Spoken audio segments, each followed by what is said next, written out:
Nossas atitudes geram consequências. No capítulo 21 de 1 Samuel, vimos que, em meio à sua fuga do rei Saul, Davi usou da mentira como arma para a sua sobrevivência, e falamos muito sobre isso no estudo do capítulo anterior. Mas as nossas atitudes geram consequências. Antes de prosseguirmos com o nosso estudo, pedimos a você que ainda não é inscrito em nosso canal que se inscreva, ative o sininho para receber nossas notificações. Deixe o seu like, faça o seu comentário e compartilhe este estudo com outras pessoas.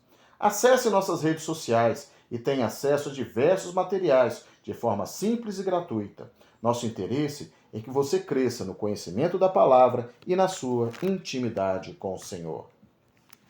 Hoje estaremos lendo e estudando 1 Samuel capítulo 22. E o tema do nosso estudo é: Nossas atitudes geram consequências. Assim diz a palavra, 1 Samuel capítulo 22. Davi partiu dali e se refugiou na caverna de Adulão. Quando seus irmãos e toda a casa de seu pai foram informados disso, desceram ali para se encontrarem com ele. Todos que se achavam em dificuldades, todos endividados, todos descontentes, formaram um bando ao seu redor e proclamaram seu chefe. Havia cerca de 400 homens que acompanhavam Davi. De lá, Davi partiu para Mispá, em Moabe, e solicitou ao rei de Moabe: permite que meu pai e minha mãe fiquem aqui até que eu saiba o que Deus fará por mim. E assim ele os deixou sob os cuidados do rei de Moabe, e lá eles permaneceram enquanto Davi esteve refugiado na fortaleza. O profeta Gade, entretanto, recomendou a Davi: não te demores em teu refúgio, parte e entra no território de Judá. Davi saiu e foi esconder-se na floresta de Herete. Saul ouviu que Davi e os seus homens que o seguiam haviam sido localizados. Saul estava em Gibeá, sentado empunhando sua lança, debaixo de uma tamargueira, numa colina, com todos os seus oficiais ao redor. Então Saul exclamou aos servos que o acompanhavam: ouvi, pois, homens de Benjamim, dar-vos-á também o filho de Jessé a todos vós terras e vinhas, e vos nomeará comandante sobre 1000 e chefes de 100? É por esta razão que todos vós tendes conspirado contra a minha pessoa? Ora, ninguém me informa quando meu filho faz algum acordo com o filho de Jessé. Nenhum de vós expressa solidariedade para comigo, e me revela que meu filho persuadiu um dos meus servos a armar ciladas contra mim e a tornar-se meu grande inimigo, como hoje se confirma. Foi quando Doeg, o Edomeu, que também estava entre os oficiais de Saul, afirmou: observei o filho de Jessé chegar a Nobe para falar com o sacerdote Aimeleque, filho de Aitube. Aimeleque consultou o Senhor em favor dele, e lhe deu mantimento, e também lhe entregou a espada de Golias, o filisteu. Então o rei mandou chamar ao sacerdote Aimeleque, filho de Aitube, e toda a casa de seu pai, isto é, os sacerdotes que estavam em Nobe, e todos eles compareceram à presença do rei. E Saul exclamou: ouve, filho de Aitube. E ele respondeu: eis-me aqui para servi-lo, meu senhor. Então Saul lhe interrogou: por que conspiraste contra mim, o filho de Jessé, e tu? Tu lhe deste pão e uma espada, e consultaste sobre a vontade de Deus em benefício dele, a fim de que ele se transformasse no inimigo, se rebelasse contra minha pessoa e me armasse cilada, como está fazendo neste dia? Aimeleque respondeu ao rei: meu senhor, quem entre todos os teus oficiais é tão fiel como Davi, o genro do rei, comandante da tua guarda e honrado na tua própria casa? Acaso hoje foi a primeira vez que consultei a Deus em favor dele? É certo que não. Que o rei não atribua nenhuma acusação contra mim, teu servo, tampouco condene alguém da casa do meu pai, pois seu servo não soube de tudo o que está acontecendo, nem uma só palavra. Contudo, o rei sentenciou: tu morrerás, Ameleque, tu e toda a tua família. E imediatamente o rei ordenou aos homens da sua guarda pessoal: aproximai-vos e matai os sacerdotes do Senhor, porquanto eles também estão cooperando com Davi. Souberam que ele estava fugindo, mas não me comunicaram. Entretanto, os servos do rei se recusaram a levantar as mãos para matar os sacerdotes do Senhor. Então o rei ordenou a Doeg: vira-te e mata agora os sacerdotes. Em seguida, Doeg, o Edomeu, virou-se, atacou os sacerdotes e matou naquele dia 85 homens que vestiam o colete de linho. Além disso, Saul mandou matar todos os habitantes de Nob, a cidade reservada aos sacerdotes. Foram dizimados homens, mulheres, crianças, recém-nascidos e até os bois, jumentos e ovelhas. Contudo, Abiatar, o filho de Aimeleque e neto de Aitube, sobreviveu e conseguiu fugir para juntar-se a Davi. Abiatar contou a Davi que Saul tinha exterminado todos os sacerdotes do Senhor. Davi, consternado, revelou a Abiatar: naquele dia, quando Doeg, o Edomeu, estava ali, eu sabia que ele não perderia a oportunidade de levar a notícia a Saul. Na verdade, eu sou a causa da morte de todos os da casa do teu pai. Fica, pois, comigo, não temas, porque aquele que procura a minha destruição, de igual modo busca matar a ti também. Entretanto, estarás a salvo junto a mim. Que história triste, que história terrível, não é mesmo? Davi havia mentido para Aimeleque, sacerdote de Nob, para conseguir alimento e uma espada. Por ter ajudado Davi, Aimeleque e mais 84 sacerdotes de Nob foram mortos.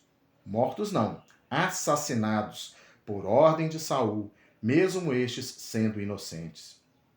E a atrocidade não parou por aí. Saul mandou matar todos os habitantes da cidade sacerdotal de Nob, homens, mulheres, crianças, recém-nascidos e também todos os animais da cidade. Que tragédia, não é mesmo? A palavra diz em Gálatas, capítulo 6, versículo 7: não vos enganeis, Deus não se permite zombar. Portanto, tudo o que o ser humano semear, isso também colherá. Devido à sua mentira, mesmo alcançando o perdão de Deus, Davi carregaria consigo a consequência do seu pecado, a consciência de que toda uma cidade foi destruída devido à sua mentira. Em Provérbios 6, capítulo 16 a 19, lemos: as 6 atitudes que o Senhor odeia, 7 atitudes que ele detesta: olhos arrogantes, língua mentirosa, mãos que derramam sangue inocente, coração que maquina planos perversos, pés que se apressam para fazer o mal, a testemunha falsa que espalha difamações, aquele que provoca contendas entre os irmãos. Nós vemos aí 6 coisas que Deus odeia, 7 que ele abomina. A primeira que ele odeia, olhos arrogantes. São aqueles que olham para os outros de cima para baixo, se sentem superiores ao próximo, agem de forma soberba e presunçosa. Em Filipenses 2,3 diz: nada façais por rivalidade nem por vaidade. Pelo contrário, cada um considere com toda a humildade as demais pessoas superiores a si mesmo. O considerar os outros superiores a si mesmo nessa passagem não quer dizer que devemos desenvolver um complexo de inferioridade, que os outros podem pisar em nós. E sim que temos sempre o que aprender com o outro. O Senhor, na sua infinita sabedoria, nos chama como igreja de corpo de Cristo. Eu não sou corpo de Cristo, você não é corpo de Cristo. O corpo de Cristo somos eu, você e os nossos demais irmãos em volta do mundo. E também aqueles que já partiram, e se Jesus não voltar antes, aqueles que ainda vão vir. Juntos, todos nós somos o corpo de Cristo e precisamos um dos outros para o nosso crescimento. Em Provérbios 16:18 também diz: o orgulho precede a destruição e um espírito altivo precede a queda. Longe de nós todo orgulho, toda vaidade. O segundo ponto que Deus odeia, a segunda atitude, são a língua mentirosa. Quem mente tem o objetivo de enganar alguém. Na mentira, a verdade é distorcida ou oculta de forma parcial ou total. A Bíblia não classifica o grau da mentira. Mentira é mentira. Disse Jesus, conforme João 14,6, que ele é a verdade. E em João 8,44 ele disse que o diabo é o pai da mentira. Quando falamos a verdade, parecemos mais com Cristo. Mas quando falamos mentira, parecemos mais com o diabo. Você quer se parecer com quem? A terceira atitude que Deus odeia: mãos que derramam sangue inocente. O assassinato é qualquer forma de violência injusta. Isso reflete um coração longe do amor e da justiça de Deus. Não assassinarás é um dos 10 mandamentos. Vide Êxodo, capítulo 20, versículo 13. A quarta atitude que Deus odeia. Coração que maquina planos perversos. Coração que maquina planos perversos. É uma pessoa que continuamente trama o mal. Está sempre procurando maneiras de prejudicar o outro. Explorar situações ou momentos de fragilidade do próximo para, com isso, alcançar benefício próprio. A quinta atitude que Deus odeia: pés que se apressam para fazer o mal. É um contraste em buscar a justiça e a paz. É uma propensão a se envolver em comportamento pecaminoso sem hesitação. A sexta atitude que Deus odeia: a testemunha falsa que espalha difamações. Vai contra o 9º mandamento, que está lá em Êxodo, capítulo 20, versículo 16.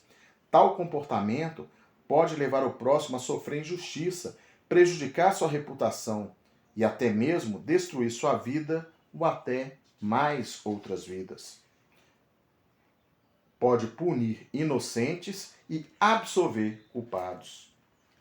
E por fim, dentro dessa passagem, a quinta atitude, o quinto comportamento que Deus odeia, não somente odeia, mas abomina: aquele que provoca contenda entre irmãos. De novo, vou repetir, porque isso aqui é seríssimo. Aquele que provoca contenda entre irmãos. Ou seja, promove divisão e contenda. É uma atitude de oposição ao que o Espírito Santo deseja promover na igreja, que é a unidade e a harmonia. Você se torna um adversário do próprio Deus. Pesado, não? Por isso Deus diz que ele abomina esse tipo de comportamento. Não foi para estas coisas que o Senhor nos chamou. Romanos 12:2 diz: E não vos amoldeis ao sistema deste mundo, mas sede transformados pela renovação das vossas mentes, para que experimenteis qual seja a boa, agradável e perfeita vontade de Deus. Deixe-se transformar pela palavra de Deus. Seja sensível à voz do Espírito Santo. Clame ao Senhor todos os dias da sua vida, a cada momento, em todo o tempo, e se lave continuamente no sangue do Cordeiro. Viva não mais para você, mas para o Senhor.